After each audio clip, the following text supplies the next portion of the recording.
opened the Princess Diana time capsule. Are you right? It looks like we're up. We will get started here in just 1 minute.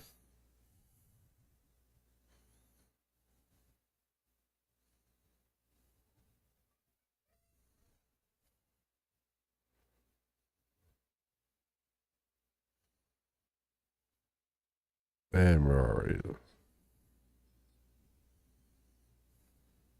I don't know what the problem is with the internet.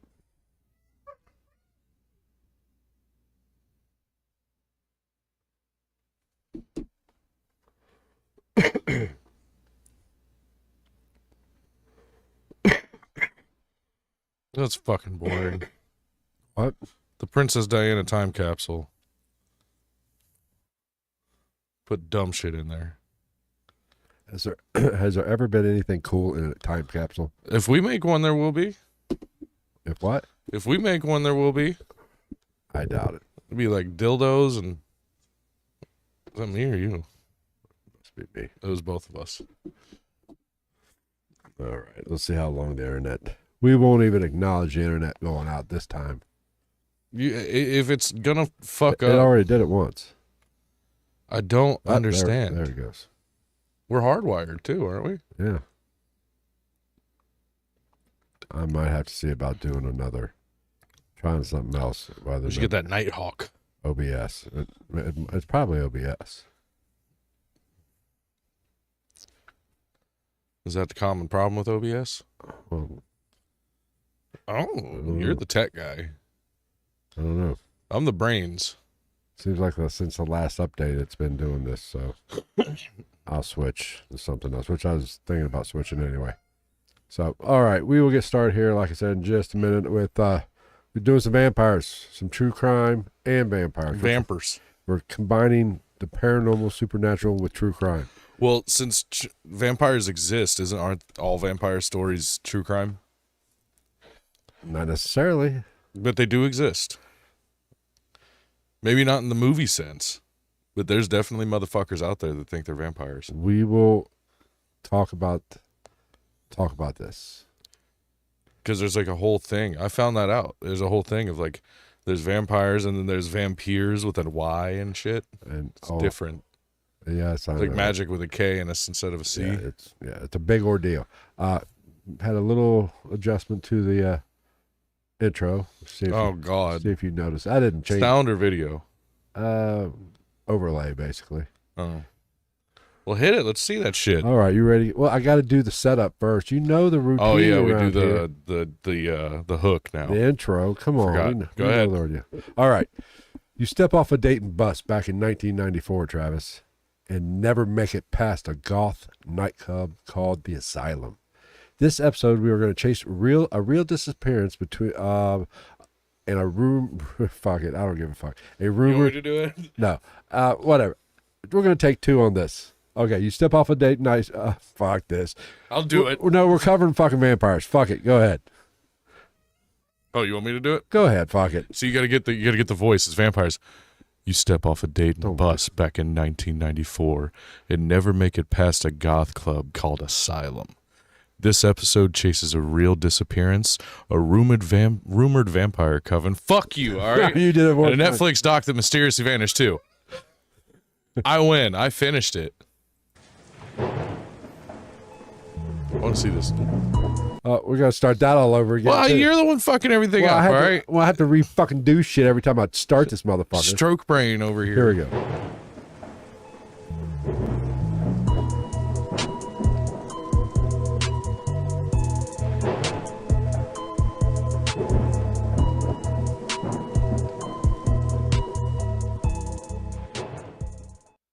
What's going on, everybody? Welcome to the rough start of the GITM podcast, where we cover true crime and the paranormal, and tonight we're doing vampires. That's a valid overlay adjustment. It's more accurate. Yeah. I just want to give the kids something, give the parents something to see, and that way they know we are not to be observed by children. I'd love to be, if that was a thing. What?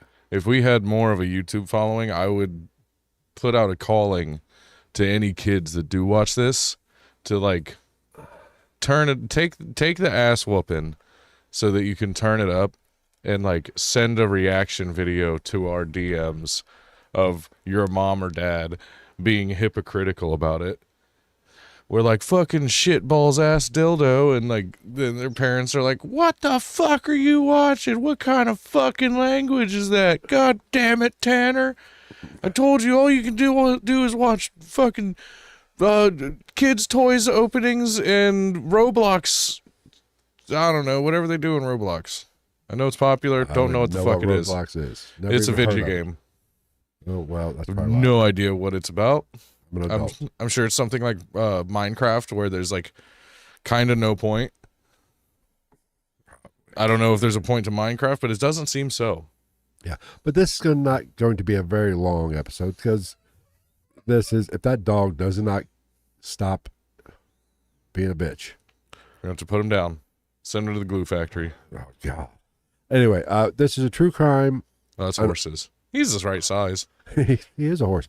It's an ongoing, I guess it's a cold case, but it involves beheadings, murder, naturally. Well, that's kind it's of all redundant. cold when your heart's not pumping. Yes.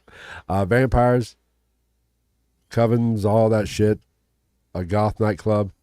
I mean, we got all the makings for a Hollywood story. How this isn't a movie yet, I have no idea. It was supposed to be a Netflix documentary, apparently. We'll talk about that. But that's what we're going to discuss this evening for this wonderful episode, for this special Sunday recording of the episode, because I was sick. Well, we used to do it Sundays. That's true. Might want to get back to it. We'll see. But anyway, anything pressing going on in the world that we need to discuss? Probably, but I don't fucking know. I don't Ohio State beat Texas. Yep. Which I stand by the fact I don't, as a Texas fan, you know me, I'm not one to get specifically or particularly upset over sporting events. And this was the same deal, but I don't think young Mr. Manning was quite prepared for the horseshoe on opening day of his season. Let's be honest, that's a tall task for a first official start. Especially considering that, like, across the board, Ohio State has been, like, established as the most toxic fan base. Yeah, they are kind of douchebags. It's Ohio in general. Like, Bengals fans are assholes, even when they don't have a reason to be. Not everybody. I'm not blanketing this thing, but... Well, you know why? Because Ohio may just contain the second largest vampire coven in the country. That's not a reason to be cocky and shitty about sports. I guess if you're a vampire, you can be cocky at anything. Name me one sport that a vampire would attend. Quidditch? Boxing or MMA? Pugilism? They would call it No, pugilism. there's boxing or MMA because there'd be blood. Yeah, they would call it pugilism. Because vampires are old. Not necessarily. I mean, if they're worth a shit. Who wants a 50-year-old vampire? If you're a vampire under 200, fuck off. Well, I'm pretty sure I could beat up a vampire under 100 years old. It's obviously you've not watched the Twilight series. No, because I like women. Okay. This is coming from a man. What? Pokemon cards. What? It's nostalgic. And you're knocking on a... See, I have the nostalgia card. What do you have for Twilight? Other than your teenage daughters, Exhibit A, liked it, and then you went, oh, look at his sparkly abdominal muscles. Let me watch the whole series. You are taking the movies. Bella's pregnant. See, you're taking the movies. The movies blew chunks. But you still watched all of them. Oh, I've seen them all, yeah. Multiple times. I know all the lines. The books are so much better. I don't know. I was expecting you to be like, Edward's fucking gay. I like Jacob. No, we're not going to get... No, I like I've said on this podcast, I respect her vision of vampires. It's a unique... As soon as you had... It's the sparkly skin. Well, I think... Like, if vampires were to be real, I'm not 100%... I don't buy the whole sun bursting them into flames. Yeah, but I think why it would make be them sparkle? Well, that might be a bit glamorous, but yeah, why wouldn't you make it like just like they always wear sunglasses because like it does something to their eyes? that would be more realistic. But you know, she had to get up a little bit, okay? She had to bedazzle it a little bit. Yeah, and then she had to fucking have them cast the most unilateral female star of the times. What? No. Oh, the worst actress of all time. That's all. That's every line. That's every line of every movie that she's in. No. Well, see, that was my big problems with the movies and her portrayal of the character. She wasn't a whiny bitch in the books. She was actually kind of a fucking badass.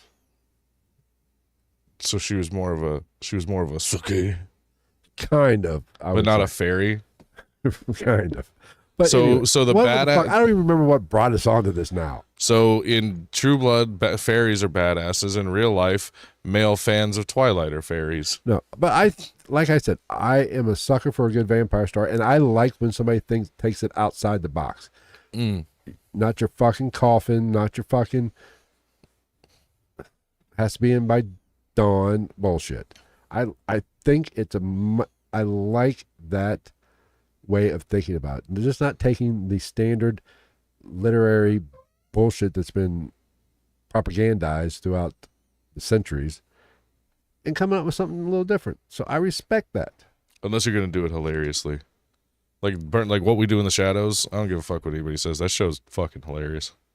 Have you watched that yet? I've watched a few episodes. Honestly, I just couldn't get into it. It's so funny. It was a little slow. You gotta let the characters build, especially once you get to like. Did you meet Colin Robinson? I'm not sure. The energy vampire. I've heard. Dude, you'll love Colin Robinson. He's just a nerdy dude that lives like he's an energy vampire, so he doesn't have to stay out at night and shit. He has like an office job, and like he just goes to his office. He's like, so the mating rituals of ants. Now I remember why we got back onto the Twilight. Obviously, you're not a fan of Twilight because vampires are never stronger in her vision of vampires. Are never stronger other than when they're newborns, because they still have human blood coursing through their veins, their own human blood. So they're the strongest. But if you're a vampire, why would human blood make you stronger? That's the whole point of all the Hollywood fucking Yeah, but like to ingest it. But you would think, wouldn't it muddy the waters? Wouldn't it make you a mudblood in Harry Potter terms? Oh, okay. Don't ever talk to me about Twilight. I don't want to hear your Harry Potter's vastly more entertaining than Twilight. My fucking God. As far as movies go. No, it is not. As far as movies go? You mean the blatant rip-off of fucking Star Wars just with fucking wizards? Star Wars, the blatant rip-off of every Clint Eastwood movie? Oh, whatever. Anyway. I got a mission, little lady. Let's go, pew pew. Star Wars, what? Wait a minute. What Clint Eastwood movie? Every Western movie. Star Wars is just a Western with fucking spaceships. I've never seen.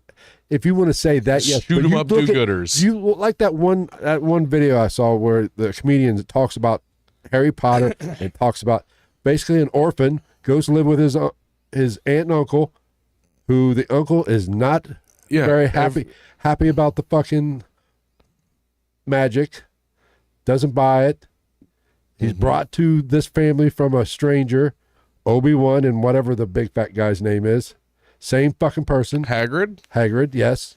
Hey, be nice to Hagrid. Hagrid, that guy was a great actor, and he's dead. And I'm not even that big of a Harry Potter fan, but it is more entertaining to watch than Twilight. So he goes to a school, basically, to learn about the magic, has a best friend, and a love interest. This is not the who only... falls for the best friend. It is blatantly, basically like that guy said. Okay, could we not make the argument that they're all rip-offs of the Chronicles of Narnia in a way? But completely different plots and subplots and everything else. But still, all I'm saying is Harry Potter's a more entertaining watch than Twilight. Not even fucking close. Absolutely it is. I could not even stay awake for Harry Potter. There's dragons and shit. Twilight just has fucking hunks that turn into dogs. Well, for one, saying they're hunks is a little weird. That's the whole point of the movie. No, I did not look at any of them and say, "Oh, hunky." Well, yeah, I would hope not. because you're trying to hide your homosexuality. Still I'm to this as day. heterosexual But as it comes. I wish I was a homosexual. That's literally the My whole life point. would be so much easier if I was a homosexual. That's the whole point of those movies visually, is to be fun for 17-year-old girls. I wouldn't even go that. I would say younger than 17. But you even. have to look past it. That's the movies. You're hung up on the movies. It's not all about all the pink stuff in the Barbie movie. It's about the story of becoming yourself. You've probably seen the Barbie movie, haven't you? I've seen part of it because it was being watched with a young kid. And I will say, I don't even go. Inappropriate. Like, I saw 2 scenes in there that I literally, like, looked over, like, are they really fucking doing this right now in the Barbie movie? Like, legitimate moments where I was like, this should not be a children's movie. It was hilarious. I will say this. No matter what you feel about Twilight or anything up to that point in Hollywood, at least they were somewhat original. Now, Hollywood can go fuck themselves. They are just rebooting every fucking Except movie. horrors. Horrors are making a big comeback, which I'll give them credit for. I'm glad they're doing that. What, we got Over the Top fucking 82. I think we got another fucking Rocky movie coming. That's the highlight of cinema in the last 40 years is Over the Top 2 coming out. As long as it's better than Roadhouse. Maverick 3. He said, your father sent me down here because you've been fucking up the family business. Well, don't blame the whole... That movie was actually decent. You can't... That's what you get when you hire an MMA actor or an MMA fighter to be an actor. I fully stand by what Shane Gillis said about it. When he was like talking about how you need black people to keep the white people in check, and if you don't, that's how you have a bunch of Conor McGregors walking around. I guess. Yeah. I mean, but that you can't blame the movie. Are there black Irish people? I would imagine so. That would be fucking cool. Could you imagine meeting like a straight up black dude that's like has a straight Irish accent? Never seen that before, but I would love to. I would imagine it's there. I don't know. Anyway, but I'm just saying, Hollywood has lost its creativity. They're just rebooting dumbass shows after dumbass shows. Hollywood's got as much creativity as we have internet connection. It is true. I mean, it is freaking horrible. And for those of you watching, I'll upload the video. I don't know what the fuck's going on with you. We've been having internet issues for weeks. I don't know what it is, so I don't. I think we should call Spectrum and make them do pointless work. I might need a new router, maybe, but because it's hardwired into the router. Nighthawk. You know what? Maybe it's got a bunch of antennas, so it's got to work. I'll figure something out. You can get it at Walmart. I'll work on it. I'll get this figured out eventually. But I don't disagree with you though. Hollywood, in many ways, is. I mean, it's the big blockbuster shits are the ones that suck. It's the ones that kind of fly under the radar that like are actually good. It's almost like Hollywood is afraid to take a chance now. Yeah. Although I will say I've seen some pretty shit movies lately too. They're just trying to bank on the popularity of past movies that made them money. Or names that are in the movie. I mean, like Happy Gilmore 2. Didn't despise it. I liked it. It was all right. It hit the notes. But we need something fresh. We need something new. Like what though? Just, I don't know. Write a fucking story. Like what was the movie we came up with? Dark Confession. Like Dark Confession or Dark Mass or some shit like that. I think it was Dark Confessional or whatever. Midnight Mass is already taken. I think it was Dark Confessional. I'll have to go back and look. Yeah, but at least that's something fucking new. Yeah, starring fucking I don't even remember. I don't even remember now. I have to go back. The guy that played Wolverine's brother. Liev Schreiber or yeah. The blue-eyed blonde-haired guy from Everything. That's the bad guy all the time. You know, being Labor Day weekend, he was on Yellowstone. He played a bad guy. Oh yeah, what's his name? The Irish guy from Conor McGregor. No, from Gangs of New York that became the sheriff. I don't remember. What? I've never. He's the one that had the shillelagh. I didn't really like Gangs of New York. What? Gangs of New York was a masterpiece of film. I'm sure it was, but it was not. It is long. That's probably why I didn't watch it. Gangs of New York was a phenomenal film. Yeah. I got a really good grade on a report I did about Gangs of New York in One of those years of high school. One of the 6 years of high school. Anyway, I wonder. What? I guess it did load back up. What? When I cut the internet off to reboot it. Anyway. Okay, let's get started with this vampire true crime story. Excuse me. You are excused. I didn't even know that was coming. It snuck up on me like fucking Phil on 19-year-old boys' buttholes when he watches Twilight. That's not happening. Like I said, my life would be much simpler. Anything going on in life though, other than no current events that I know of? Nah, I don't think so. That Minnesota shit. Fuck that guy. He killed himself, right? Unalived himself. YouTube. Sorry. Well, what are they gonna do? I'm sorry. When you're talking about a dude that shot up a church or a school, you should be able to say it. Cause good. I honestly have not paid any attention to it. I'm done. I've checked out of the fucking news. It's kind of hard to get away from. I've done social media. It's not on my fucking algorithm. It's not. I haven't seen one thing about it. Yeah, we both been sick, kinda. Yeah, Phil's been sick. My asshole feels like he got hit by Halley's Comet. That's nice. All right. Hot. I don't know why. No major changes to my diet. I don't understand. I was talking about it at work last night. Like I was trying to legitimately trying to track it because I'm like, dude, like my stomach hurt pretty bad, and then my butthole was on fire for like 18 hours. And I'm like, as a person with a digestive issue, that happens, and I'm like, I kind of want to figure out what this is so I can track it and make sure that there's nothing like actually going on. No idea. It happens. Literally, like, I think my body was just like, you got a lesson to be learned here about something. Don't know what. All right, let's get started with the podcast. We've wasted 20 minutes. Now that we've argued about Twilight for 15 minutes. George Philip, or Phil Gall, disappeared on October 13th of 1994.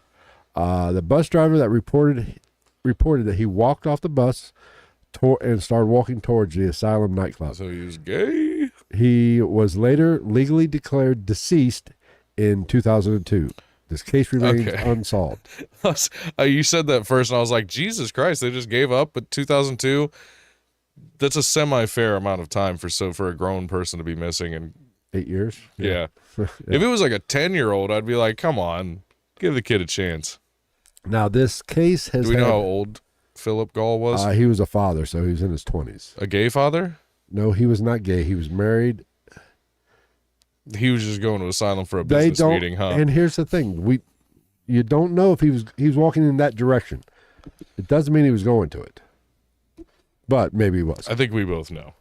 And are you saying everybody that went to an industrial goth club was gay? That's taking a big leap. I thought this was a gay club. No, it was just a goth club. Are they not kind of... They are... Are they not kind of adjacent? No.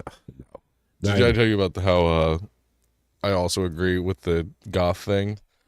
You have to be more specific. About Shane Gillis, they pointed out that trans are the new goths.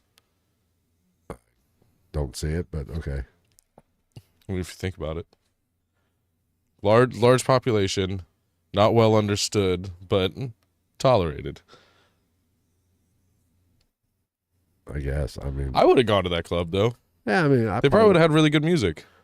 It was an industrial punk goth type scene. Yeah, the type where there's chicks in bikinis and gas masks, probably hitting angle grinders on 55-gallon drums to shoot sparks with the beat. But this case has had rumors from the beginning. Now, I'm going to kind of touch on something. A retired Dayton PD Lieutenant David Williams later alleged Gall died in an occult ritual, which we're going to dive deeper into this, and how he came to this assumption. And it connected the club to a kind of possibly occult ritual coven, for a lack of a better word. I don't think at this point... So we're just like dropping vampire into the pot too, basically, is what they did? Kind of. But that's common, though. Anything occult is always very... I don't want to say always, but pretty often when you're dealing with the occult, you're not far from somebody dropping like an Alka-Seltzer of vampirism in there. Well, here's the thing. It's any kind of ritual work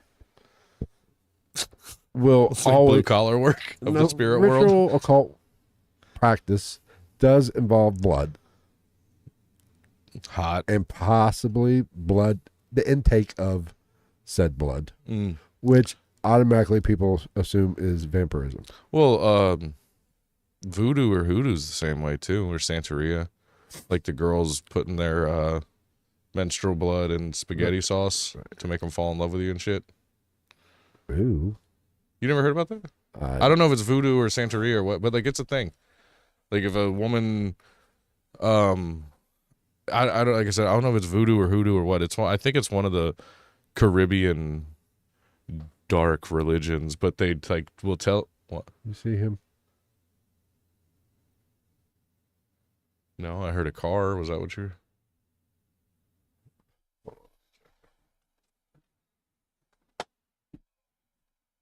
Uh-oh. We're gonna have to be continued. Good. Just a sleepy boy I kind of thought maybe he was having a seizure. the start. Yeah. But yeah, it's like a legitimate thing in like voodoo or Santeria or something like that. Like they will tell you, oh yeah, as a young man, like if you're going, I think if you're going, I don't know if it's a first date, but like if you're going to a woman's house and she's cooking for you for the first time, they will say if she's making like spaghetti, don't eat it. Oh, eat that shit up. Yeah, because there's a thing they put like their menstrual blood in it, and it like it's like some spell or something to like make you fall in love with them, whether All I you have like to it do or is, not. for me, I'm easy. All I have to do is ask. To fall in love? Probably. I don't know about that. That's a big stretch. I'm easy today. It's not like hey, do you want Chipotle today? Like that's an easy thing. That's just a stupid It's question. like if you hey, while you're getting the Pop-Tarts, do you want to spend the rest of our lives together in a loving embrace and share everything for the rest of time? Cool. Sure. Nachos for the game? All right. This was later picked up by a production company, and they were going to make a Netflix documentary that was announced in 2024 called "The Vampires of Gem City." However, Is that what Dayton's called? I don't know. It should not be. I've never heard of it, but maybe, possibly, I don't know. unless the gem is onyx. Now, we'll kind of dive into this a little bit deeper too, but essentially what has happened, the project has been shelved. It will, back in 2024, it wasn't, as soon as it got out, it kind of got shelved pretty quick. Now I'll kind of go into some reasons why, or some theories, or I see the first why, which is was my assumption. which could it possibly be the family, which is possible, but I don't think so, but we'll dive into it a little bit. See, but I think that's kind of stupid too, because devil's advocate here, I understand the privacy thing, Yeah. but at the same time, if your loved one went missing, what's that, 31 years ago now? Yeah. Like, one, it's been that long. Two, if he's not fucking dead, wouldn't you want the most eyes possible on the shit that he was involved in? He's potentially dead. He's dead. He's dead. Yeah, He dead on a door now. he's either dead or they're never gonna find him anyway, because he legitimately took off to like fucking Croatia and started another life. Very possible. There's pretty much two ways of doing that. I doubt he got smafficked. All right. There you go. Fuck you, YouTube. Can't get me for that one, can you? So, I'll answer some of the questions here. Phil Gall was 26 years old, a husband and a father. He left home late one evening, took the RTA to 4th and Main. His last credible direction of travel was towards the Asylum nightclub. The immediate investigation, which from 1994, that ran up till basically 2002, once they pronounced him dead, there was no confirmed sighting after that night. So when he got off the bus is the last confirmed, and the direction in which he started walking was the last known sighting So he's dead. this young man. If there's nothing, he's dead. Like I said, the case goes cold, and the state finally declares him dead or deceased in 2002. Yes, Travis. You were older than me, so maybe you understand more. What was the was there any, and if there was, what was the commonality of any type of CCTV back then? Not a lot.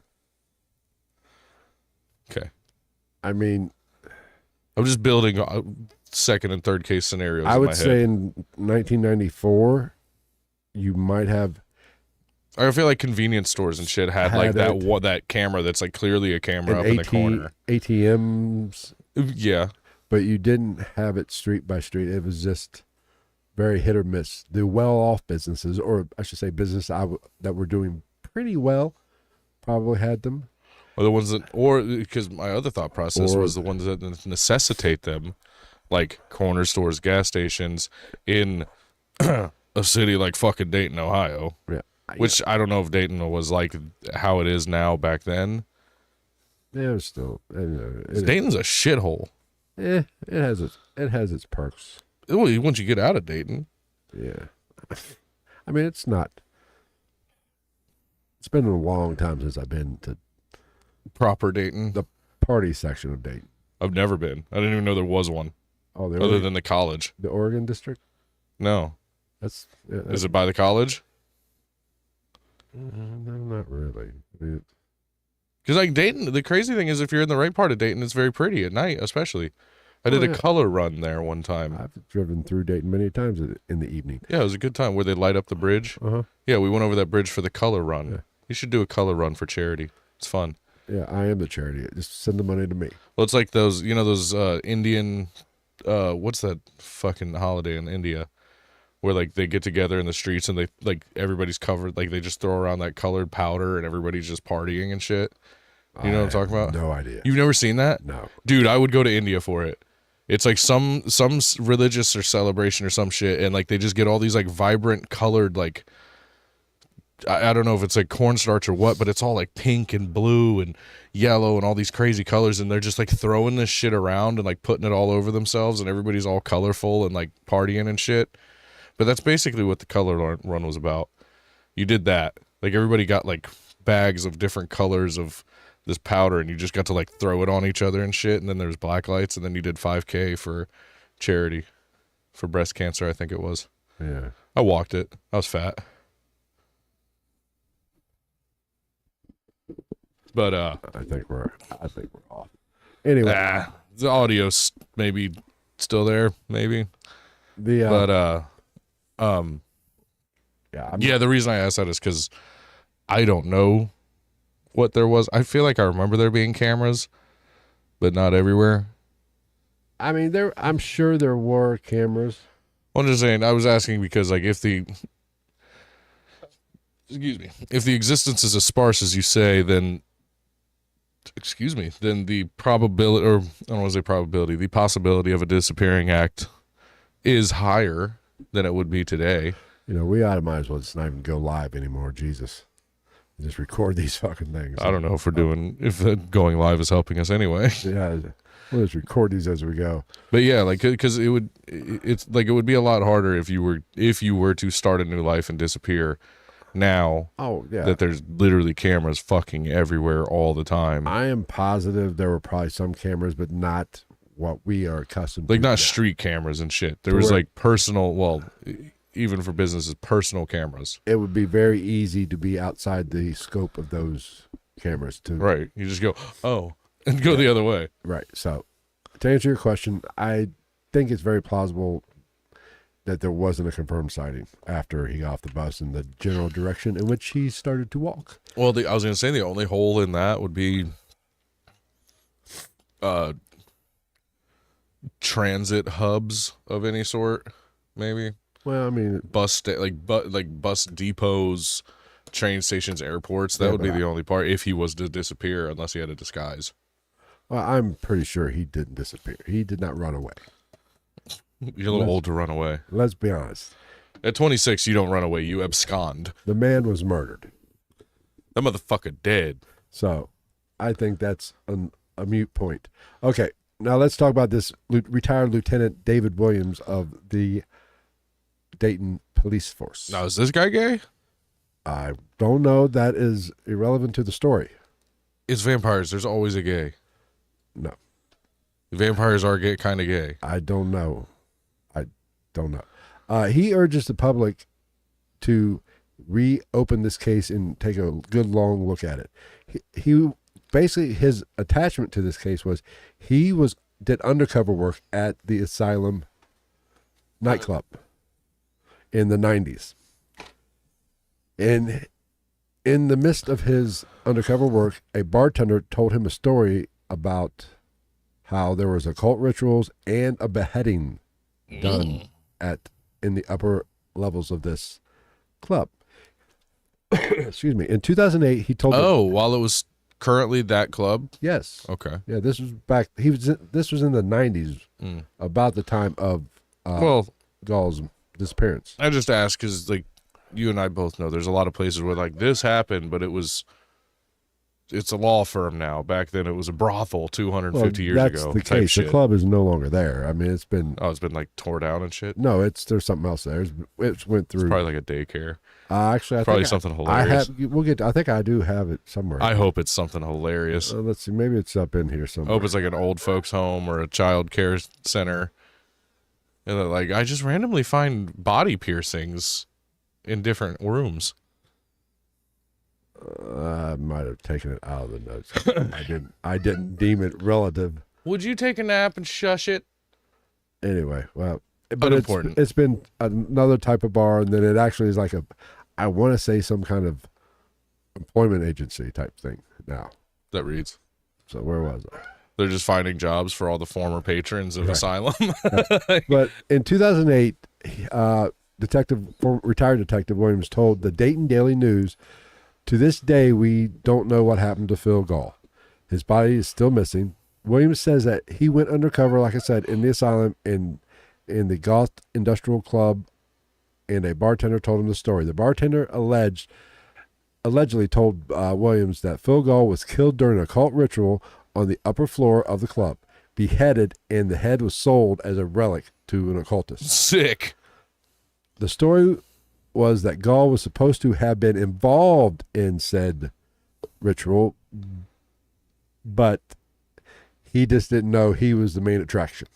Okay, go on. I'm doing my own individual research here. It's not that important what the club is now. Not that. You said his name, and I was like, Gall, Phil Gall. There's a death metal. There's a black metal vocalist from Europe named Gall. And I'm like, when did that? I can't remember the name. I think it was Gorgoroth is the band. When did Gorgoroth form? Is Gall, the vocalist, the secondary secret life of Philip Gall, and he's just hiding in plain sight using that name? Well, if he's in that kind of music, he's not really hiding in plain sight. Either way. And he's gay. Well, that's nice. That's why he got kicked out of the band. I was like, wow. Way to be uninclusive, death metal. Now, the same source allegedly said that Gall's body was placed in the Dayton storm sewer system via an opening that was accessible through the nightclub. See, okay, again, devil's advocate here. I feel like that's not the most valid way to dispose of a body. Well, I feel like something would have been found by now. That's the kind of the point. That they didn't find anything. There's not a lot. How credible is this? Because it would have been found by now. Of course, if I don't know, rains could wash a body a fucking way. I know. I'm just saying. I feel like they would have been found somewhere because, like, in a major city like that, those tunnels and sewer systems are semi-often inhabited by city workers. I don't want to say inhabited, but I don't know the schedule of frequented or whatever. I don't know. I don't think so. Williams says that officers did drive golf carts into the tunnels trying to check access points. The only thing they did find in the tunnels, they didn't find any parts of his body or any evidence of a crime, but they did find occult markings. No remains or anything was found, just other than the symbols, the occult symbols that were on the walls of the tunnels, which is not... That's a sewer tunnel fucking norm. I would say every sewer tunnel in America has some sort of occult ritual, just kids being assholes. What's the same thing of like pretty much every entrance to any type of drain of any sort in the United States? People are like, it's the gates to hell, and if you go there, a sheephead man will show up at midnight and fuck your butt. Now I'm going to answer your question of what it is now. I found it in my notes. Nice. The venue, the Asylum nightclub, was located at 605 South Patterson Boulevard. Check it out. It's not there anymore. Later the club, it became Club Fashion or Fusion. That's definitely a gay club. Probably. Other uses cite other types of bars, but I think Club Fusion was the bigger one. But now it hosts the Daybreak services. The fuck is Daybreak services? Probably. What? Vampires. Daybreak services. Okay, you're jumping. You're connecting dots. Come on, if this is movie shit, tell me I'm wrong. You're wrong. You're connecting some dots. Tell me you wouldn't be watching a shitty vampire movie and like the front for their money laundering. They're like, thank you for calling Daybreak services, and some kid like on his bike's like, and then rides and he's, I gotta tell the guys. If it was vampire, it'd be more like dusk services or before dawn. No, you have to be wordplay-ish. But basically, the Asylum was an alternative goth industrial dance club drawing pretty big numbers on the weekends. Reports of up to 1,500 people would be inside this. I'm looking this up. Watch it be like a fucking, like their job is to like find blood for like blood banks and shit. But this explains. Oh God, what? Dude, this very much could fall into the vampire thing even more. Oh shit! Hold on. Just because, Go ahead, and this is as of February of this year. As of February this year. From their website. From their website. Welcome to Daybreak Dayton, a compassionate and dedicated organization committed to transforming the lives of individuals experiencing homelessness in our community.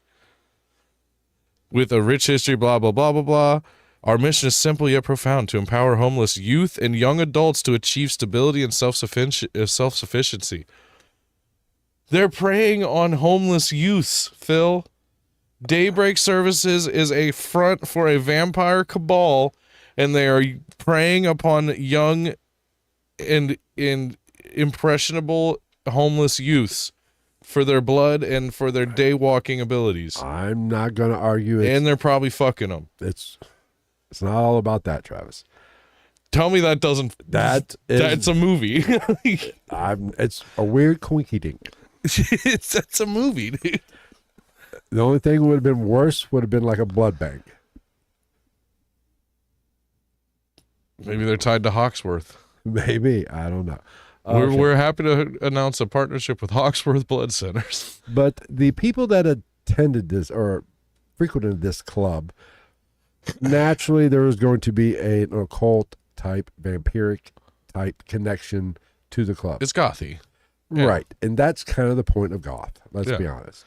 That's why I don't buy a lot of shit that I want to buy. Because like I'm not goth, but I listen to a lot of heavy music, and like a lot of the imagery for that, like just by wearing it, people are going to be like, I'm like, fuck you, Margaret.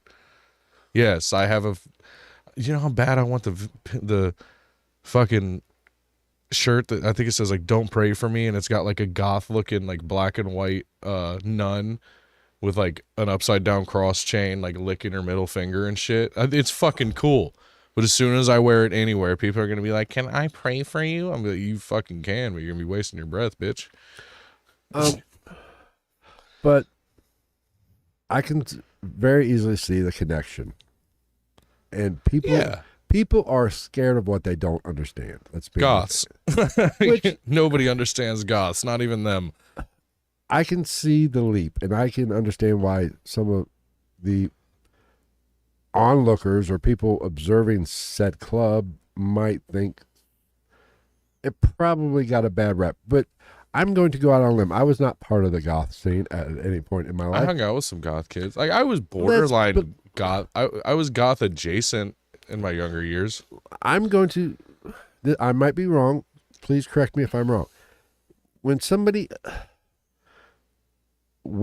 takes on this persona, not looking for attention isn't the right word, but it's more like a middle finger to the norm. Yeah, to a certain extent, depending on the person, especially. But it's a counterculture wanting to be different. Fuck mainstream. Yeah, which does in turn draw attention. Which that's why I say when you partake in this kind of scene or any type of scene like this. You do want the attention to a certain extent, subconsciously, probably. Yeah, depending on the person. Depending on the person, because I'm like the opposite of it. Because I'll be talking about like bands that I listen to, and people are like, I would not have pegged you for being a guy that listens to fucking Orphan and like Infant Annihilator. I'm like, cool. Like, sorry, I don't fit the norm of what you think that music is, but I like heavy shit. Sorry, I don't have really long hair and eyeliner. I hope that's okay with you. You had to be more specific. I beg in your pardon, gatekeeper of metal. I do apologize for my kempt hair and my clean-shaven appearance, but I do enjoy a little chug-a-dug. Let's talk about, because I was not, this is news to me about vampires being in Dayton. Nothing from Dayton is it might be news to me, but you can tell me anything happened in Dayton and I will believe it. Dayton is where we live on steroids. I wish I dated a girl from the Dayton area in high school. And her father was a homicide detective in Dayton. Busy man, I'm sure. I wish I would have had a better finale to that relationship. That way I could have made a phone call. Oh. Should have fucked her dad. No, I was busy trying not to get fucked by her dad because I was fucking his daughter. You know what I'm saying? He's just a homicide detective.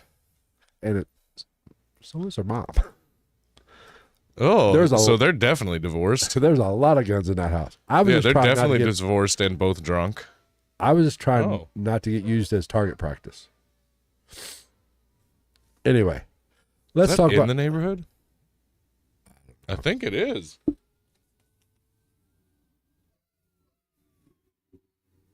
Oh shit! Whoa! They're going fucking eastbound. Yeah, and down, loaded up and trucking. So I was not aware of the Dayton was apparently a big vampire town. Now, now other outlets have reported this as well, but the Netflix documentary kind of used the tagline essentially that Dayton hosted the largest coven of vampires outside of New Orleans. Was this post this guy going missing by a goth club? What? Was this claim after he went missing by the goth club? Well, that claim was from the documentary, so very recent. But in my research, Dayton has always had kind of a background. A vampy style? Yes, and I'll cover some of it. It's been very big in the vampire community. With a Y. Well, yes, which it's different. I don't know what's different about it, but I did hear think a claim. Vampire with a Y is just more about the scene, the lifestyle. Not, and then there's vampire with a W at the beginning too. Yeah, I don't know. I don't have that. I don't know if maybe that's a European thing. A vampire. Let's see, where was that? But Dayton has always, let's see, where it is. Lifestyle groups, blah, blah, blah. No, I'm going out of. What is that word? What? Sanguinarians? You know what a sanguinarian is? Is that the 13th zodiac sign? No, that is a vampire who identifies as a vampire but does bloodletting. Actually drinks blood. So a vampire. Not a real vampire. We know those aren't reals, Travis. Oh, they identify as a vampire. And they will drink, They're ingest blood. they're a transpire. They ingest. that was very misguided. Sanguinarian. In the vampire community. Why the fuck do they get a name? That's like giving us a different name to like you're not a pedophile if you're attracted to minors from 16 to 19. Even though you can make the argument 19 is not a minor, but it's a different term. No, I mean this because there's many different vampire styles. There's psychic vampires, which we're going to cover all this. Yeah, but those all have vampire. Where the fuck does sanguinarian come in? Somebody just made that up. It probably has something to do. If you look at the Greek or Latin it has probably has something to do with it. blood. I would imagine. I don't really give a fuck. It's just it's not very often you see a word that you've just absolutely not seen before. I've heard of it before. I've watched enough vampire shit to documentaries that I've heard. He's that interested in sucking shit. I'm pretty sure it was in that one where we covered the Vampires of America. That popular episode. Oh, it might have been. That one popular episode we did. One of our more popular episodes. The psychic vampires. I think I might be an energy vampire. Well, we're going to talk about that. Without meaning to be. But Ohio, the state of Ohio has always had, just not Dayton, has always had kind of a connection with vampires. Author Michelle Ballinger, you probably have seen her on. Oh, the Psychic, vampire lesbian. The psychic. She was on. Yeah, she looks like a lesbian vampire. I would assume that she's a vampire or a No. lesbian. She doesn't even look like a vampire anymore. Oh, does she not? She did back then. But she's a psychic used. I think Paranormal State used her every now and then. Yeah. But she real See, short. that's the era I'm talking she's about. It's from like she had that vampire vibe. Well, here's a story. I was watching. She looked like she went every once in a while. I was watching a thing back in the early 2000s. Which was when she was around, well, right before she was really relevant. It was before she got onto the Ghost tour, basically, of shows. She was doing some other shit. Which she's fascinating. I enjoy listening to her. I mean, I think, and she's very knowledgeable about Stuff. the demonic and the supernatural world. I'm very interested. I would love to actually talk to her and pick her brain. But I'll reach out. No, you might not want to. Hey, yo, bitch. But I was watching this thing on vampires on like Discovery Channel or something back early 2000s. Yeah. One of those channels that she's probably contracted with or was at the time. Well, this was before, first time I ever saw her. Oh. And it was about, at that time, she was probably pretty fucking young. It was about energy vampires. She's probably my age. You think? Yeah. Michelle. Oh, yeah. I specifically remember the guy from Paranormal State. Psychic medium Michelle Ballinger is coming to visit the house She tonight. still is on, what was it, Cats? I hope that was a firework. What's the one from Paranormal State? Cat, the one girl. Oh, the like spinoff show? What, she did a thing with Nick Goff. Yeah, yeah. She has a Got YouTube blackballed channel. hard as fuck. She has a YouTube channel where she still does all this shit. And yeah, because she can't make, none of them can make any money on Travel Channel or anything because of fucking Zach Bagans. But Michelle is often makes appearances on that YouTube channel. Belanger. But anyway, getting back to my story, it's early 2000. I was watching a thing and it was covering energy vampires. She was the main focus of it. As an energy vampire? As an energy vampire. And it was a couple years later when I saw her on probably Paranormal State, one of those shows. I was like, wait. I saw her mostly on Paranormal State back in the day. I was like, but this was before Paranormal State. So this might have been pre-2000. This might have been late 90s. Oh, no, because Paranormal State was like when I was in high school, so that was the latter 2000s. Oh, no, it was early. It was fairly early. It was gone by way before 2010. I don't know. Maybe like 06, 07 is probably when I was watching it. I would go 2002 to 2005. Because I watched that, maybe. and I'd have to. that was before Ghost Adventures. I watched that. Well, before Ghost Adventures was like the only fucking show in town. Right. It was still Ghost Hunters, Ghost Adventures, Ghost Hunters is what I watch most of the time. and Paranormal State were all. Still wish I would have got a picture with those there's guys. the Tennessee Wraith Chasers of Ghost Asylum. Ghost Brothers. Well, Ghost Brothers didn't come. It's time to pop the trunk on these ghosts. But anyway, that's still the best one. she was a focus as an energy vampire. Because when I saw her later on, I said, "Wait a minute." Yeah. But anyway, because I kind of think I might be one, even though I don't try to be. Well, Which is funny because I just watched a video that said Sagittarius naturally they do that. It like perfectly described me. well, we will talk. I'm going to get in. Yeah. After this, we're going to talk about vampires. Are they real type shit? Yeah, but it did. It perfectly described how like it said Sagittarius like takes on the energy of those around them, and like can oftentimes lead a Sagittarius to being like how I am when I come home. How often do I not fucking take a nap when I get home from work, even though I get off work early? And it's because apparently it exhausts us because like it's not our energy that we're putting out, which we're taking in. Yeah. Yeah. And it's close to sanguinarian. We'll get to that. Dayton does host a vampire ball. Okay, I don't think you can hold that as evidence to any of this. No. We're trying. I'm not saying you are. We're trying to. There is a connection. Yeah. There is a. Dayton is open to the vampire concept, is what. Well, yeah, anything that's going to bring people. Well, I just don't like stuff like that for like the Netflix documentary. I guarantee you that they had that in there as being like, check this out, and I don't find that to be like a damning piece of evidence. It depends on the popularity too. LARPing? We're gonna talk about LARPing? I don't think that was fireworks. I don't think that was fireworks either, and that's the third time I've heard it, and it's getting closer. Okay. Anyway, everybody get your weapons. But we can talk about LARPing now.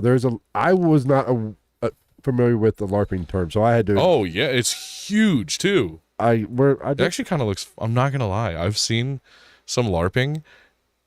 Sometimes it looks kind of fun. But there was LARPing is just living the live action role play. Right. Yeah. So the vampire live action role play, people like the press, like the police, and like your average Joes on the street, nerds, can be a little confused by this. Nerds. They don't understand. They don't understand what actually these people are doing. They're just nerds. What, the people? The LARPers. Yeah, they're just nerds. Maybe. I mean, yeah, I can't say that. That's generalizing a little bit. Find me one socially adept person who LARPs. Anybody that dresses up like a vampire or lives the lifestyle is LARPing. If that's not fireworks, something's going on. I hope the door's locked. Anyway. Oh, I'm in vision. I'll go first. Don't worry. I got a straight line. Excuse me. Now, the general theory is, let's just kind of wrap up this Phil Gall thing, is that the Asylum nightclub was used as a coven for vampires. They killed Gall in an occult ritual. Listen, I'm not saying if you want to say it was a coven for an occult ritual, or that would be more witchcrafty, I guess. And and let's be honest, when you get people that live that lifestyle, they're probably dabbling in the occult. Yeah, but my only problem is like I find the goth nightclub thing kind of a hokey throwaway thing. But there's going to be a group inside that takes it serious. There's always in every organization, in every. See, but you would also think that those people would be like, that's fucking stupid. I don't want to go there. I don't want to be with those posers. But they probably keep it on the down low, too. You know what I'm saying? Now, are they... Okay, that's what I was getting at. The whole Asylum as a headquarters thing. That's what I find weird. Is like... That's like... Trying to think of it, like... That's like a child molester running a daycare. It's too on the nose. There's too many arrows to point in a certain direction. You know what I'm saying? I could see there being this group of people that might attend this place, but it being like the place itself being imbued into the whole fucking thing to that extent, I find a little asinine. If I was going That's fireworks. I think so. If I was going to be a mastermind, if I was going to put myself in the vampire community and be the big dick vampire of a coven, yeah, we would attend said Asylum Club. Probably not in large numbers. Keeping a lower, I don't say keeping a low profile, but I would say if we were going to be occultists and do occult rituals, I personally would have another spot. Yeah. Maybe recruit out of the asylum, do my recruiting in the asylum. Because you're also, it's a nightclub. You're going to have a bunch of people there that are just into the motif and they're not going to have anything to do with it. And those are the people that like run their fucking mouths when they see weird shit at the nightclub. But and Becky tells Sally tells Margaret tells her husband, Margaret's husband's friends with the fucking detective, and then the detective knows, and then that's how you get fucked. That's level 1 movie knowledge. Now, or you could look at it another way. Hiding in plain sight. Like Gru from Despicable Me. It's been so long since He's like a supervillain, but he just had a fucking house in the middle of a neighborhood. Yeah. Like he's just like, this is where I live. But if you wanted to hide in plain sight, I would do it there as well. Because most people are going to think the way we are thinking. Yeah, because it's not like you're going to walk into a club that's playing like fucking Natasha Bedingfield dressed like these people probably would and not go unnoticed. Right. So whereas you go to Asylum and they're going to be like, oh, that's Craig. Yeah. So it's interesting. Now, let's talk a little bit about this Netflix documentary. It really jumped on this whole Coven, the Asylum being the Coven headquarters concept. Of course it did. That's the main reason I don't like Netflix documentaries. I like some of them, but some of them they're just so like they hold on to the most ridiculous thing. Because even if this place was the headquarters of the Coven, I seriously doubt like you're not getting dick from it right now. Yeah, it's a fucking it is a cover up for a vampiric cabal now with the homeless children, but now it is not when it was a golf club. It was just a nightclub back then. Now investigate it. Now investigate Daybreak. Anyway, come on now. Like I said, the documentary was called Vampires of Gem City from director Joshua Rolfe. I'm assuming that's how you pronounce his name. Rolfe. Basically, it did, like I said earlier, it said Dayton housed the largest coven outside of New Orleans. See, that I did know. I have seen documentaries about like the New Orleans vampire scene. Right. Because they even showed like they were bloodletting and shit. Because they showed it and I'm like, that's it? That's it? Yes. People are like, oh, they're bloodletting and they're feeding on blood. I'm like, no. They fucking like pinch your arm and give you like the slightest little nick with a razor blade and just like.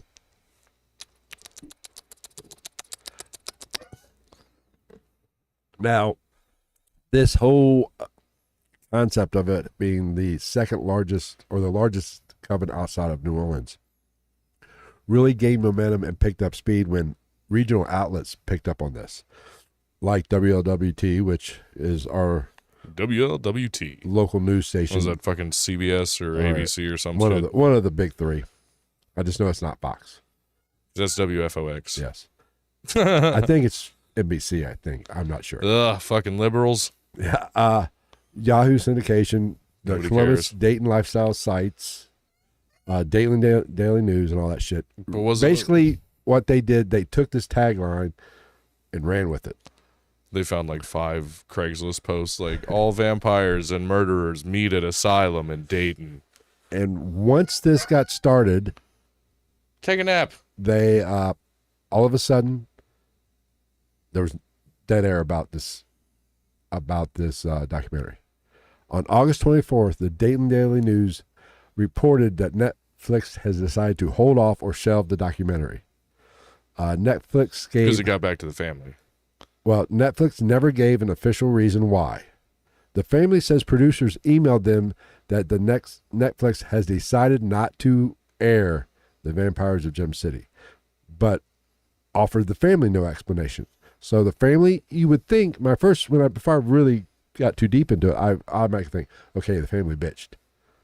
Yeah. But from this Or report from the families, they did not bitch.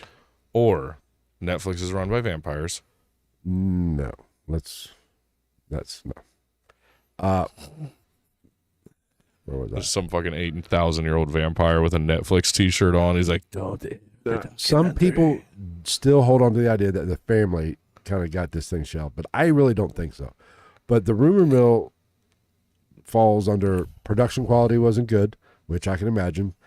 because there's how much are you really gonna have?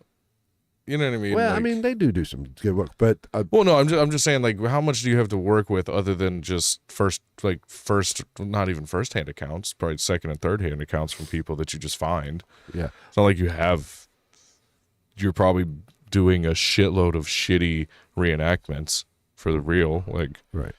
Now, legal defamation lawsuits they were concerned about. It's possible. I mean, From who? the people they were going to have to accusing them of fucking being murderers. The people of the club. Unless they're naming you individually, They though. probably were going to. This is Mark. Mark attended the club for a while. They're He's cleaned up his act going now. He's a after real estate the agent. staff. Oh, yeah, that makes more sense. But this is actually more likely, I think. The city image. The city shut it down. Reddit threads speculate city leaders or locals didn't want the show implying downtown had a vampire coven. That's fair. Dayton doesn't need any help looking shitty in the public eye at this point. I think that's more likely. Or maybe a combination of everything. You know, but I don't think the family got... Why would they give a fuck? I mean, probably because they would have to do interviews. I could see if maybe they didn't want to do See, the interviews. thing, you don't have to do interviews. Right. They didn't want to hassle with it, and then, which I don't know this for sure. You know, and I bet you Netflix wasn't willing to pay the family enough fucking money. Well, see, I don't think it's Netflix. I think don't know how Hollywood works. Or well, you The know what I mean. production Yeah, company. yeah. Somewhere within that chain of command. I mean, I bet you that's what it is. I bet you ultimately- they didn't want to come off enough money to get the interviews they needed. Now let's get into the good shit. Let's ask the question: are vampires real, Travis? Yes. Just not in the way Hollywood portrays them. Hey, never mind, I'm not going to say that. That's a very basest way to break it down, and somebody's going to get mad at me for saying it. I think you have to look at vampires being real in three different ways. One for every spelling of the word. The supernatural, which is, the 18th century Balkans, the backstory, the Hollywood, the Dracula type shit. Mm-hmm. Fresh blood in the body, is their elixir of life. Yeah. They're actually the Walking Dead. Now, we'll talk about this a little bit. There are state records with medical officers' signatures and narratives reads like forensics back in the older days when there were reports of exhuming bodies which at first note would make you think, oh, that thing's not dead, it's coming out. But that would make me think it got grave robbed. But there are scientific reasons for all those things, and we've covered that in a past episode, so I'm not going to dive too deep into What, that. exhumations? Well, the whole vampire lore. Oh. Now, I was gonna say there's more than fucking the financial reasons to dig up bodies, especially back in the day. I'm talking back the whole idea of when first the vampire story broke loose. They would exhume the bodies, cut off the heads, and they were and the features that the deceased had could be explained scientifically, which back in those days you would say, "Oh, that motherfucker ain't dead. That's coming out." Well, that's why they have those fucking those graves with cages over them. You know what I mean? Or actually stakes to the heart. Yeah. And shit like that. And then throw in the every so often tales or factual accounts that kind of lean into this shit. You've got Vlad the Impaler. Right. Then sometime after that, you got Elizabeth Bathory taking baths in fucking virgin blood and shit like that, which you can say she never drank the blood, but that's automatically going to get correlated to vampirism in some way, shape, or form in some social circle. Okay, that's the supernatural or the Hollywood version. People identifying in the subcultures of vampirism, which is kind of what we were talking about here. Yeah, that's why I say it's real, because there's 100% those. And actually the third one, a psychological phenomenon called Renfield syndrome, which we covered. Renfield, the Dracula's familiar. That's where it comes from. Oh. These basically people with a blood fixation. What's that one disease where people are sensitive to light? Albinism? I think it has something to do with vampirism. I forget. I don't think that's Renfield. Agoraphobia? That might be something. But I know there is. Agoraphobia is like a fear of light. Well, people. A fear of the sun. No, I forget. I know we covered it in that episode we did a few years ago about it. I'll look it up. But, so there is a medical reason for it. Medical reasons for it. But let's dive into how people identify as, because I think that is the most legitimate form of vampirism. Photophobia? That might. See, I thought it was an actual, phobia would imply being scared. I thought I'm pretty sure there's something, a clinical disease where, but I know it's in our. Apparently photophobia can be connected to dry eyes, uveitis, connections with concussions, meningitis, systemic diseases like lupus, autoimmune diseases, blepharospasm, albinism, so a lot of shit. Right. But I never knew that. The people that identify as vampires, and I think this is where we're going to get into energy vampires, psychic vampires, and all these other things, which I agree with you. They are real things.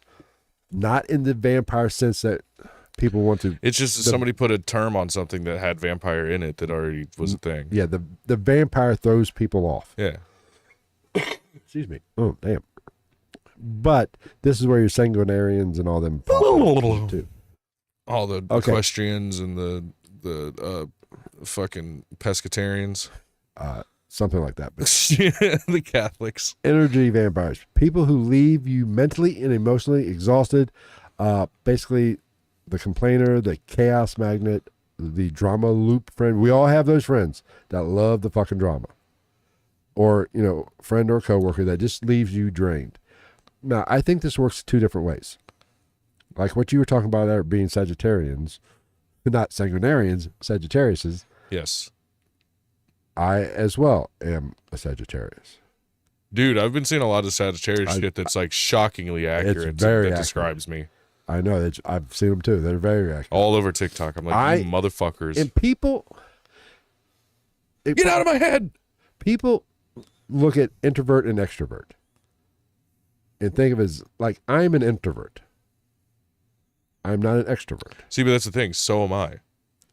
But I'm good at not appearing as such in public forums. And basically, people think of that as being shy or outgoing. No, it has nothing to do with it.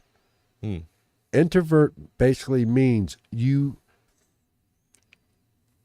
are the opposite of an energy vampire.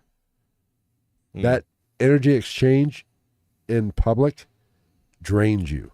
You are the victim, essentially. To where you charge your battery, you gain energy by being alone. Extroverts are basically your vampires, I believe. They draw off the energy of the crowd, of a person. It makes sense, because this is why I don't like going to bars that are fucking super crowded. Don't like going to the gym when it's super fucking crowded. Yeah. So people give me shit because like I'll be at the gym at fucking 1 o'clock in the morning. I'm like, yeah, it's great. I mean, I don't like crowds. I get exhausted in crowds. Yeah. Like last night, I was fine having a good fucking time at the bar. Then the crowd Then you came, get as drunk and things switch up. no, then the crowd came in. I was uncomfortable. Not that I had anything to do with the crowd, but Yeah. it's the energy. And well,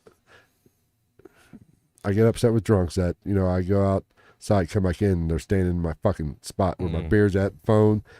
Basically, there was a sign saying somebody's sitting here, but they didn't give a fuck. I know. Everybody's like, you left your keys. I'm like, yeah, I know. I did it for a reason. Yeah. Who's going to steal my fucking keys? Like, I work here. I mean, that I look for that shit when I go up to order an alcoholic beverage. Make sure nobody's sitting there. Yeah. But some people, So did that bother you more than the whole room sing-along of Taylor Swift? yeah, that bothered me much more than Taylor Swift sing along. That shit's kind of funny. That Like, I'm not into giant groups of people that I don't know that are listening to music that I don't like for the most part. Well, just like any human being's not. But like once the whole room kind of chimes in on fucking a 20-year-old Taylor Swift song, I'm gonna sit there like, like I mean, I think it says something about the people. it's their generation of A music. grown ass fucking people in their mid to late 20s, early 30s. Yeah, little younger than me for the most part. Yeah, so some are Some probably my age, some probably older. late 20s to early 30s, singing a Taylor Swift song. Well, you got to think about that's like OG Taylor Swift. She was massively popular back then. You couldn't get away from that song. Well, listen. I'm not going to partake in this. And I don't despise Taylor Swift.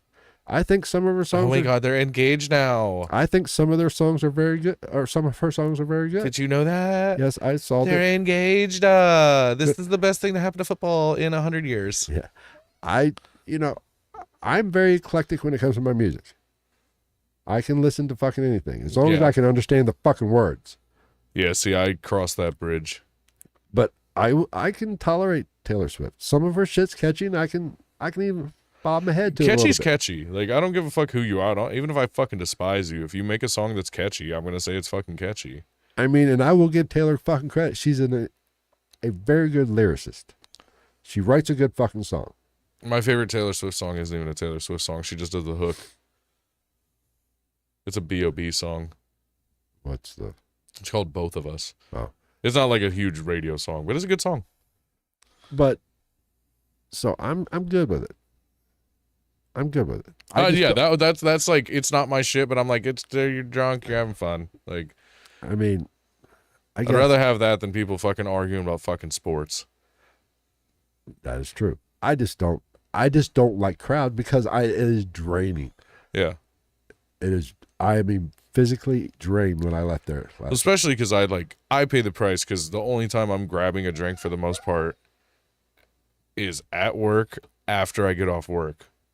Only on night shift for the most part. You know what I mean? So I'm already kind of meh.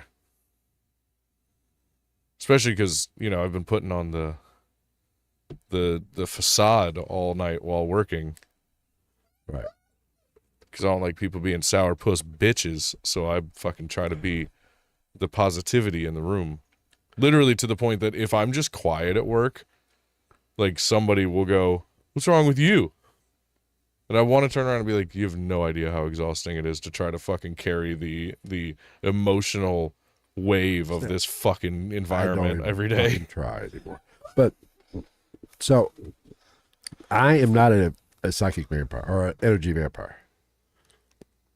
I do not feed off the energy of other people. I'm, in my opinion, now I'm sure there might be an expert that disagrees with me. I feel like we both do, but we just do until we can't. Now, in a group setting, no. In a one-on-one setting, there is always, I believe, an energy exchange between two people. Especially when you're fucking. That's true. Which is usually what we're doing when we go out to have a drink. Like, hey, you like my penis? I'm not gay. That's not what I asked, Frank. But I think in a one-on-one, interaction, there is an exchange. Because we all have met those people that we just don't like. There's something about them. Mm-hmm.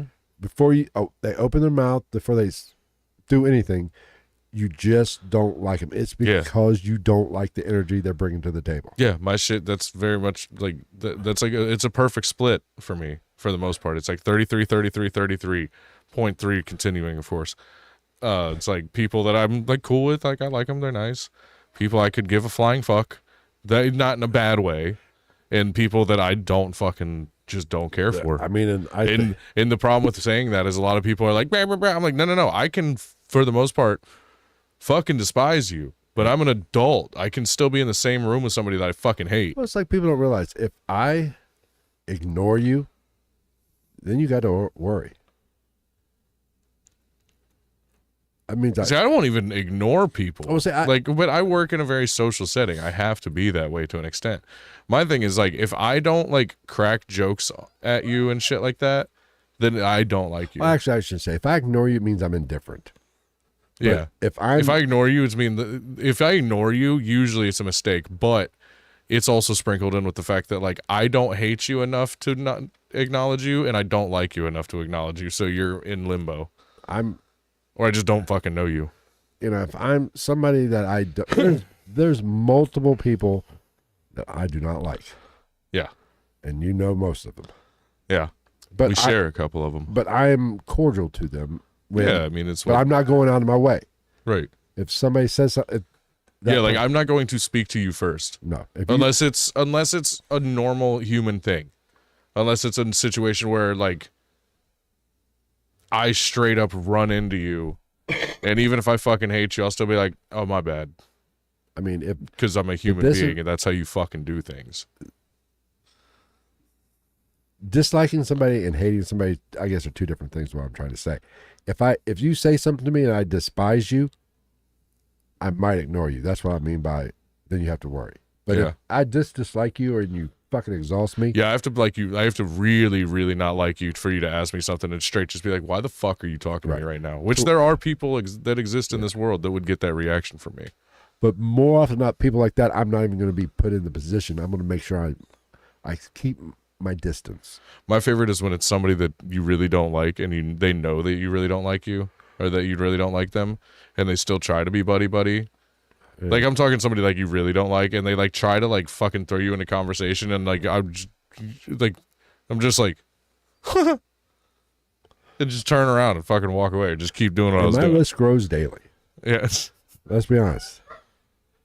All the politicians, every news anchor. Now, psychic vampires and energy vampires are two different things. Essentially. Get it right, stupids. I don't think there are, but because basically the definition of a psychic vampire. It's Labor Day. Yeah, well. That's what all that is. Yeah. I don't think, technically the definition of psychic vampire is someone who believes they can feed on others' life energy. I think an energy vampire and a psychic life energy is the same, and energy is the same thing, in my opinion. I don't see the fucking difference. Maybe I'm wrong. You're not a psychic vampire. One's salty, one's sweet. Now, like I said, I think either psychic vampires or energy vampires, they are extroverts. I'm not even saying, I think vampire makes them seem like they know they're doing it. No. They don't have to know they're doing it. That's just how they recharge their battery. How they fill their tanks. Maybe I'm not an energy vampire. Maybe I'm like an energy blaster. Like the opposite. Because in a small enough environment, I will force a certain energy out onto the people around me because I don't feel like listening to them complain all day. Like at work, I was just talking about it. I'll be putting on fucking Disney songs. Yeah. Goes over great. Just me fucking, usually dudes in the kitchen, just walking around singing along to like Moana songs and shit like that. It goes over great.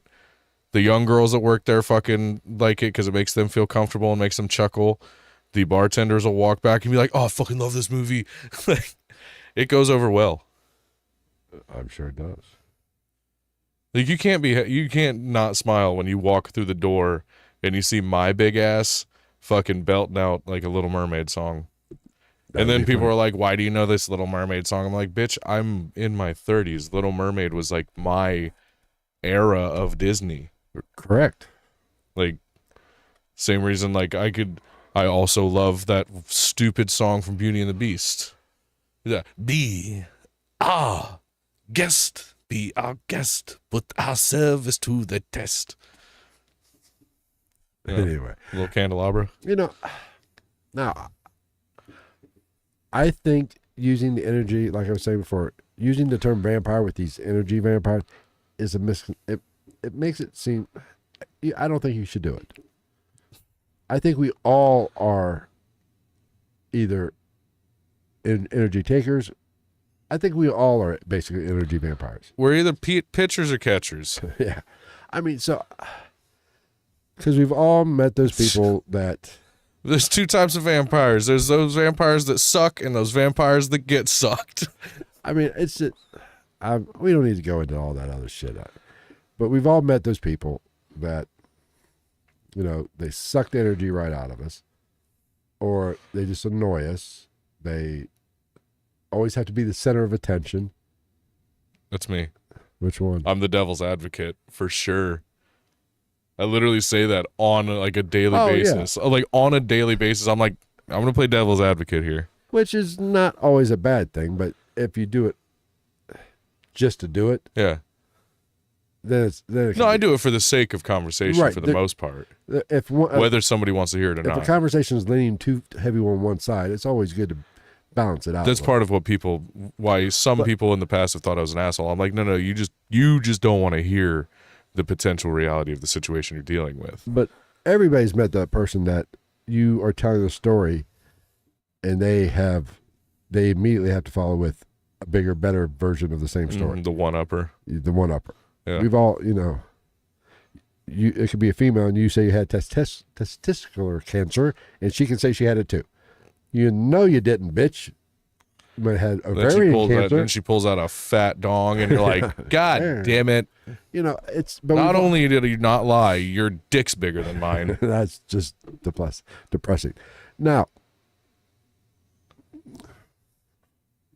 one thing I want to talk about now, the supernatural vampire. You do not believe they exist. You do not think they're creatures of the night. No. If you take granted, you have to take the how would I say this? What's the word? What's the word I'm looking for? Superfecalifragilisticexpialidocious. You didn't say it right anyway, stupid. No, the variables. Okay. There's variables to vampire with anything paranormal or anything like that. There's variables. Some are different than others. But if you take the overall arcing scope of what is accepted as what a vampire is, traditionally stronger and faster than a human, it to what extent is up in the air. You know what I mean? Smart and cunning, manipulative, immortal, possibly capable of turning into a bat, which is my favorite part of What We Do in the Shadows. One of them, every time he turns into a bat to fly away, he goes, "Bat!" and he just goes and flies away. But like, if you take all those things, if vampires were real, they would have reproduced to an insane extent, and they probably would have enslaved humanity for their and taken control of most major plots of land. To play devil's advocate, vampires are fucking gay. Not necessarily. If I understand what you're saying, but just to play devil's advocate, like I said, it's if they were smart and intelligent, they probably wouldn't. They would keep their numbers small. Yeah, but nobody's that smart. Absolute power corrupts absolutely. In a person, in our species. But this wouldn't be our species. Yeah, but do they not still have desire? We don't know this. Or are they just like fucking idiots 99% of the time? They just sit No, there I'm like, just saying it would be very pop. But this wasn't where I wanted to go with it, but we'll go here. We don't know. If vampire, the Hollywood vampire, the creatures of the night, the Hollywood undead. If the walking undead is real, we don't know how much what their feeding habits are. We don't know how much nourishment they need. They might be able to go years and only kill one person. Oh, like a reptile? Yes. We don't Slow know digestion. we don't know how their internal biology works. So now I agree with you, like what you said on our previous episode, where there was not enough human or blood on the planet to sustain unless they're farming us. A civilization of vampires, just from their fact, but that you couldn't produce that much blood. Everybody would be dead. That is under the assumption they have to feed like we feed, 3 times a day. But this is what I really wanted to get into, and then we're going to call this episode done. Can I point out when you said that? What? Like when we brought up like how reptiles have a slow digestion, they feed less. I automatically thought of like, what if vampires are like hamsters?